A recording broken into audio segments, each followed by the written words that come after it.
why is Shariah important, and why do we need to wrap our brains around it?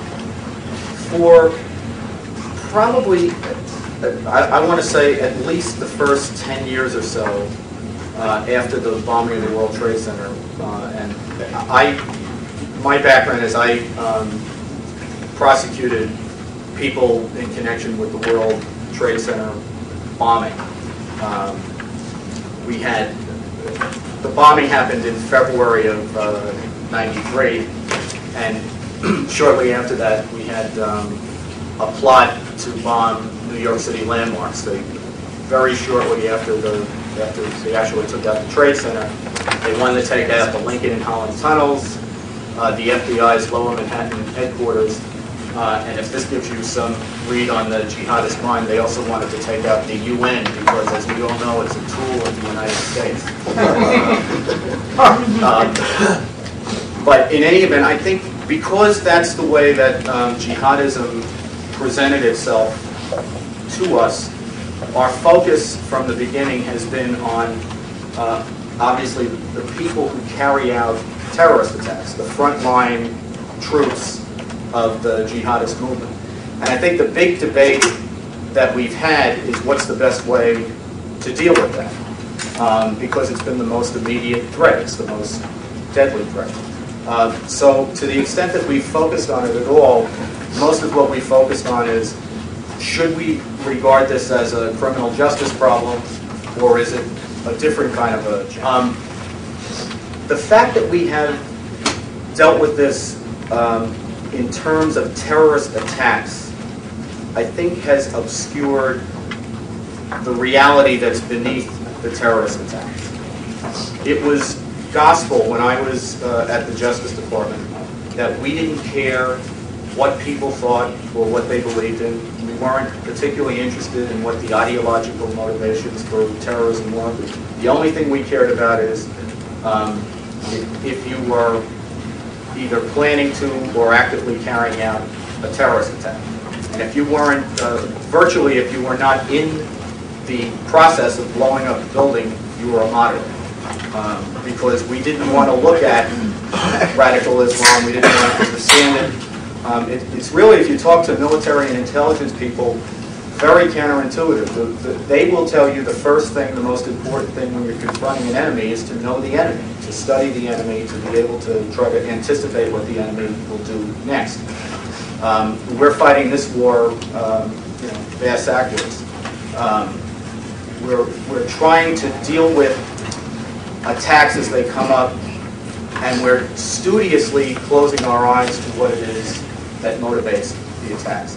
And as a result, here we are, 16 years after the World Trade Center attack, and most people don't know what Shariah is. Most people still don't know what Shariah is.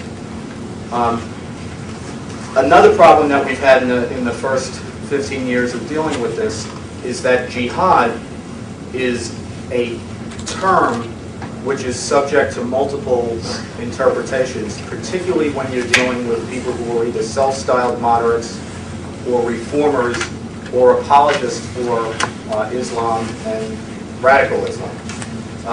In point of fact, if you go back to the most authoritative scholars, there really is no debate about what jihad means.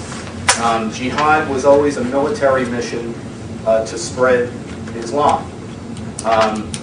To the extent that it's been reinterpreted to be, for example, the internal struggle for personal betterment, so that you have jihads to rid the neighborhood of drugs, or jihads to become a better person, and so on. That is really a contrivance of the last 200 or so years, which would have been completely foreign and unknowable to the classical Islamic scholars. And that's a matter of some importance because in Islam, by about the 10th century, they consider all important issues to have been resolved. As they say, the gates of jihad were closed at that point. So while we have this debate about what jihad means, I have to think that sometimes it's very counterproductive because we place such a premium on authenticity, and when you're trying to reach the people that we actually have to persuade, you know, the people who are sitting on the fence and trying to decide, do we go with the jihadists or do we go with the American side? What ends up happening is it's the jihadists who sound authentic, because they're actually speaking with some authority and some conviction about what the literal scriptures of Islam actually say. And unfortunately, it's the reformers who end up sounding like they're dancing on the head of a pin. So we put ourselves at a rhetorical disadvantage. The other thing that this whole debate about jihad, I think, has obscured is the fact that jihad is done for a reason. You would have to be crazy, and believe me, these people might be vicious, but they're not stupid and they're not crazy. You'd have to be crazy to think that people were blowing up buildings just to blow up buildings. That people were murdering just to murder. That's not why they do it. The reason for jihad, the theological reason and the ideological reason in radical Islam, is to establish Sharia. Sharia is the Islamic legal code, and there is a direct correlation between jihad and Sharia. If you listen to apologists for the various Islamic movements, what they'll frequently trot out is a verse from the Quran that says there's to be no compulsion in religion. You can't force people to convert. Now, this should strike people as counter-historical, because for the most part, Islam was spread by the sword. From the time that Muhammad moved back from Medina to Mecca, and in the ensuing centuries, that is, for the most part, the way that Islam was spread. But here's the theory for why they say there's no compulsion in Islam. The idea is that by jihad, and that can be a physical battle, but on the other hand, if people surrender, you don't have to kill them. They're perfectly happy to take what you will cede to them. But the idea behind jihad is to establish a Sharia state, to establish within the jurisdiction the primacy of Islamic law. And the thought is, the theory is, that once Sharia is established, then that legal system is the tool that's necessary to open people's hearts and minds to jihad. And at that point, they will accept the religion because the Sharia system is in place. So that's how they rationalize the idea that there will be no compulsion. The jihad is not to get you to convert. I mean, the ultimate purpose is to get you to convert, or to make the religion supreme in the jurisdiction. But the immediate purpose of jihad is to establish Sharia. And one of the reasons people ask, you know, what's the big deal about Sharia finance? You know, why shouldn't we come up with these financial instruments so that Muslims can participate in the financial world, notwithstanding the fact that Sharia prohibits interest? And what's the problem with having Sharia recognized in many small ways that we see throughout society? You know, whether it's foot baths in bathrooms, or having separate swimming hours in places for men and women, and so forth. The reason that all of that is to be worried about, and I think it is very worrisome, is that every step that we take to accept that is to regularize and legitimize Sharia, which is a system that a good deal of the Muslim world thinks is completely antithetical to democracy. And they don't think that crazily. It is antithetical to democracy. So what we're essentially doing when we recognize it and regularize it, is really laying the groundwork for fifth column activity against us, without having to resort to the kinds of atrocities that we're familiar with when we think of jihadism. So I think Sharia is something that we really need to be mindful of, and it's really a comprehensive mission. You know, if they can establish it or have to establish it by carrying out atrocities like 9/11, they'll do that. If you cede territory to them, they'll take it. They will push in the courts. They'll push every place in the society.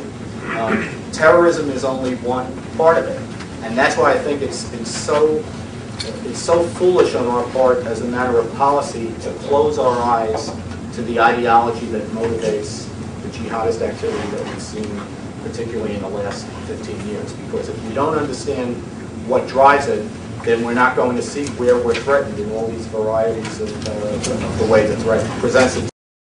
Well, Coe is particularly frightening on this. He actually said in a law review article, I'm not quoting him now, I'm paraphrasing, but this is pretty close. He said that it was tolerable that we had somewhat different standards than other countries had in terms of free speech. But he thought it was tolerable because we had a situation where our Supreme Court could moderate the American eccentricity about free expression and bring us, with an eye toward bringing us more into line with the standards of the rest of the world. You know, it used to, I'd have to say, it used to be that when we were prosecuting terrorists in the 90s, we got some bad rulings against us in Kenya, including in the case involving the bombing of the U.S. Embassy in Kenya. But the judge was of a mind that by holding us to a higher standard, he would be dragging the Kenyans along to enlighten, which I thought was kind of obnoxious at the time, but at least it was obnoxious in the right direction. You know, now the idea is that we're supposed to moderate and be ourselves dragged back to the benighted standards of the rest of the world while all these folks applaud. But I don't think it's anything really to applaud. And I think, you know, if I could just make two other points before I take another question. I think Nina's point is particularly important in terms of how this fits in the framework of creeping Sharia. The idea that it can't happen here is something that we hear all the time from people who say, make this accommodation, make that accommodation. But understand that, you know, whether you can see it this way under American law or not, the practical effect of this is that speech is being suppressed. And it's important political speech that's key to making policy and key to us understanding the enemy, which is the biggest challenge that we have on our plate at the moment.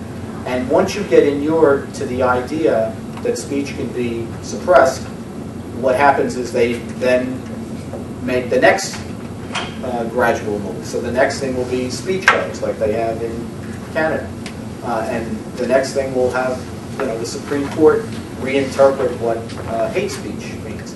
We already have hate speech. You don't think we have hate speech in the United States? We already have it. For example, in the criminal law, you could not be prosecuted for hate speech, but the federal sentencing guidelines include adjustments for hate speech. So that if, for example, you found that you could, let's say you committed a murder. When the judge was trying to calculate what the sentence was, the judge has to run through, under the guidelines, this grid of, you know, all the things that exacerbate your sentence. And one of the things is hate speech. If you were motivated by, if you exhibited hate speech, or you were motivated by hateful attitudes, and that of course then gets us inured to the idea of the government certifying which attitudes are hateful and which attitudes are acceptable. That gets reflected in your sentence. You may get extra years added on if they think that you have the wrong attitude. Now, it's an ingenious way to do it, because no one, least of all me, is going to get on my high horse and say, you got to treat these murderers nicer. You know, nobody's going to do that. So, you know, they're very good at picking the spots where they can move the culture with the least resistance. People are not going to step up to the plate for criminals, and I don't blame them for that. But you have to have your eye on the ball of what's happening. So this really does fit neatly into the whole idea of creeping Sharia. The other thing it fits neatly into, which is my eternal pet peeve, and that is this whole idea of courts making national security policy. This is something that has tremendous implication in terms of national security policy. If we can't publicly discuss how the people who want to kill us are getting funded and what causes them to be able to conduct their operations, we can't make intelligent policy about it. And the more you suppress speech, the more you're virtually guaranteeing that you're going to have bad policy. Now, if you want to try to suppress speech, we can have that debate. But the place to have the debate is in Congress, where you make everybody accountable, and where if people get it wrong, you can vote them out of office and try to get it right. You know, we hear a lot these days about Justice Jackson. I read something in one of the newspapers the other day about how Eric Holder so admires Justice Jackson that he's got this Justice Jackson portrait. Jackson, of course, was an attorney general under FDR. That he got out the Jackson portrait, and it's up in his office, and he talks because Justice Jackson wrote one of his favorite concurrences, in the Steele seizure case, the one that sets up the three-part test about, you know, is the president acting against the will of Congress, or with the will of Congress, or with congressional indifference, and he just, you know, lauds Jackson. One of the things you never hear mentioned is Jackson wrote a very important Supreme Court decision. You know it's important because it almost never is talked about anymore. In 1948, in a case called Chicago Southern. And the issue on the table at the time was whether the courts could micromanage the way the president collected intelligence. This was the you know, the very early days of the OSS turning into the CIA, etc. And Jackson wrote an opinion for a unanimous Supreme Court. This is not a concurrence that didn't get any other votes. This was actually like the ruling of the court. And he said two things that were very important. One is that there's nothing about being a judge, much less about being a lawyer, that makes you particularly adept at all of the things that need to be done in government, including intelligence gathering. There's simply nothing about being a judge that makes you qualified to do that. Now, Congress, when they passed the FISA bill, the Foreign Intelligence Surveillance Act, they tried to address that objection of his by setting up this specialized court, which would husband all of the different surveillance, national security issues in one place. And the idea was that the court would develop the expertise by having it all housed in one place. Fine. Maybe you can deal with that objection, but you can't deal with his second objection, which was that the framers set up a system for a self-determining people. And in their framework, the idea was that no decisions made by a body politic are more important than the decisions they make in the field of national security, because that is about self-defense. That's the basic natural right of nation states. And what the framers set up, Jackson explained, was a situation where you had an accountability nexus between the people who made national security decisions and the people whose lives were at stake. So that if the president overdid it on national security, you could vote him out of office. If Congress was too solicitous of civil rights at a time when there was grave danger to the country, you could vote them out of office. But his point was that a confident, self-determining people regulate their lives by ordinary politics. And we rely on the political system, the American people, and the tension between our political representatives to arrive at good policy.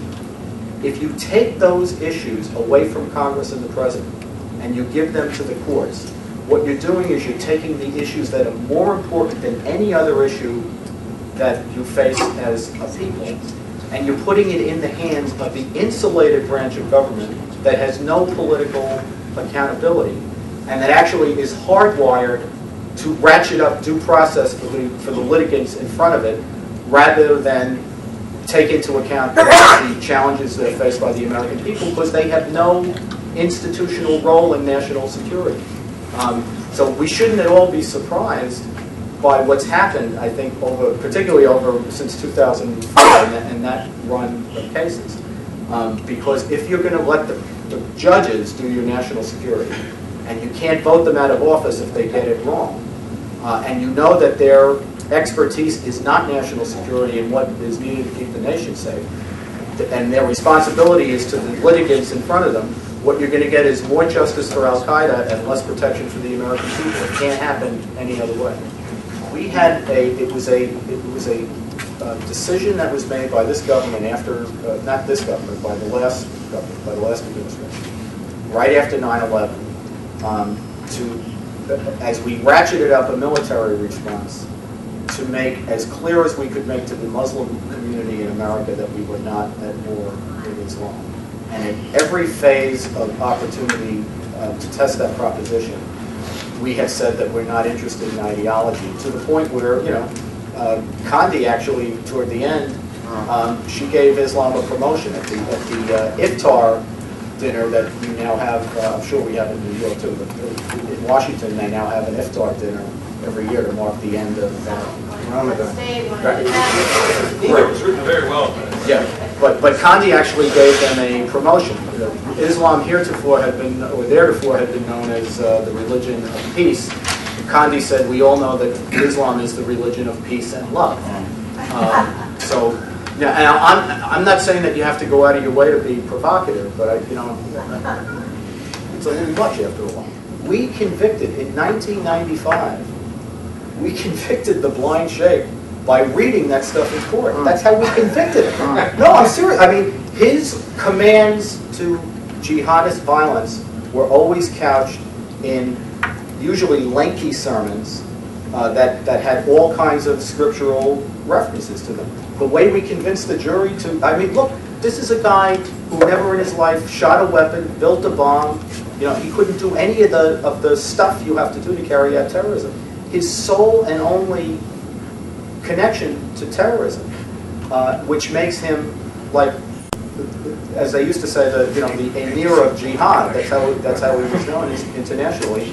Is that he is a doctor of Islamic jurisprudence, graduated from Al-Azhar University in Egypt, and it's because of his command of the scripture and Islamic jurisprudence that he is deemed to be a supervisory figure in terrorism circles.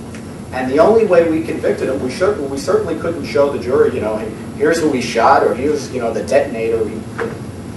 The way we convicted him was to read to the jury what he said, which usually was, these long diatribes that were suffused with Islamic scripture.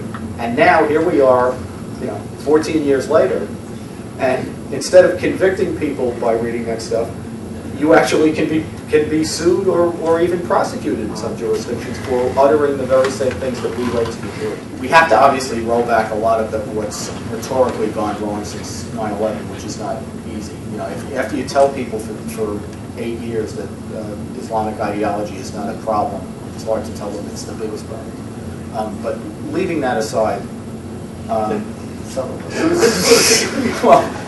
but I think the biggest rhetorical error that we've made, and this is something I think that can be corrected, is suggested by what you asked, which is that as long as this gets argued as a clash of civilizations, if the media is able to paint it as it's Islam against Christendom or Islam against the West, and that's the box they put it in, we're going to have a very uphill battle, because a lot of people who should be our natural allies are going to be put off by the seeming intolerance of them. The reason I think Sharia is better to argue than jihad is that there are core elements of Sharia that are anti-democratic. It rejects the ability of the governed or the authority of the governed to make their own law, irrespective of religious code. It rejects American equal protection under the law. Muslims are rated ahead of non-Muslims, and particularly men are rated ahead of women. And it authorizes resolving your political disputes through violence rather than regular politics. There are 5 or 6 core elements of Sharia that are completely antithetical to Western and American democratic norms. And I think if we started to talk about it in terms of civil rights instead of clash of civilizations, you would be appealing to the civil libertarians who have been on the wrong side of this from the beginning and who ought to be our natural allies. You'd be appealing to women who, as I understand polling, are very put off this is all overgeneralization, but are put off by a framework of intolerance, but would be receptive to a framework of arguing this in terms of, women are equal to men. We can't fall into a system where that's not the case. Feminists don't want to touch this. Exactly. Well, but the problem. we haven't made it hard for them. We haven't made it hard for them. We won't talk about ideology at all. And when we talk about it, we talk about it in terms of, its clash of civilization. I continue to be baffled by the fact that this story has not gotten more attention. Remember Jose Padilla? The dirty bomber, right? He was the big controversy. The so-called dirty bomber, right? But the Justice Department actually put out the information that caused us to designate him as an enemy combatant. He was held for, 5 or 6 years as an enemy combatant, and then finally they put him in the criminal justice system and prosecuted him on something else, terrorism related, that was not what he was designated. The whole reason for going through this sorry history again is what people have forgotten all these years later is he had an accomplice. Yeah. You know who the accomplice was? A guy named Binyam Mohammed, who the Obama administration released outright 3 weeks ago to Great Britain. They agitated. Now, these were two guys. They studied. They both met personally with Bin Laden and KSM, right? They got top of the line paramilitary terrorism explosives training from Saif al-Adel, who was the head of Al-Qaeda's military unit. Padilla made it here to Chicago. He was supposed to rendezvous with Binyam Mohammed. Binyam Mohammed never makes it. He gets arrested in Pakistan, and then they render him to Morocco, and he ultimately ends up at Gitmo. But he gets held at Gitmo for 6 years, and the Brits agitate because they say he was tortured, right? And all the debate about him is whether he was tortured or not. Nobody gives a damn what it is that he did, So 3 weeks ago, even though the military actually filed charges against him, now they got dismissed and they didn't get re-indicted after the Supreme Court case, but they could have re-indicted. The military prosecutors were ready to re-indict him. Because of the British agitation, Obama released him outright 3 weeks ago, and he's now living in the UK under public assistance. What's his name? Binyam Mohammed. But he was coming to the United States to conduct mass murder attacks in American cities, and they were talking about Chicago and Florida and California. We're not talking about, this is not the usual Gitmo detainee who, we picked up on a battlefield here or there who was attacking American soldiers. This is a guy who was like the post 9/11 second wave, the embedded terrorists, the guys who were going to do the next round of attacks. This is the guy, and we released him. We released them because the Brits want all these people back. They won't let Geert Wilders into the country, but they want every Al Qaeda terrorist who's got the barest plausible reason to live in England. They want him back. Maybe with one final thought, I've been critical because I've seen it firsthand of the use of the criminal justice system as the point of the counterterrorism sphere. I think it's a bad idea. History shows it doesn't work. When we did it. In 8 years, between the time the World Trade Center was bombed and the time it was destroyed, we took out exactly 29 people in 8 years. I mean, we do that in one day, in one operation sometimes in the military system. And look, captured and killed terrorists don't blow up Americans. It's sort of basic. But one lesson from the court cases that's worth bearing in mind, and that is a hopeful sign, and that is that even though out on the courthouse steps, the Justice Department was singing the same tune as the government about, religion of peace and, blah, blah, blah. Inside the courtroom, you can't get away with that. Inside the courtroom, you actually have to prove the case. And juries didn't reject these cases. They convicted everybody. They didn't flinch when you read them the Koran. And they weren't offended, and they didn't think it was politically incorrect. They voted guilty on every single person who was convicted. So I think it really sells people short if we think that rhetorically we can't carry this burden to ordinary people in a way that they'll understand it, because we did it.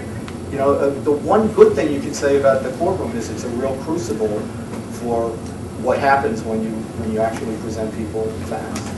Thank you. Appreciate it. Thank you all for coming.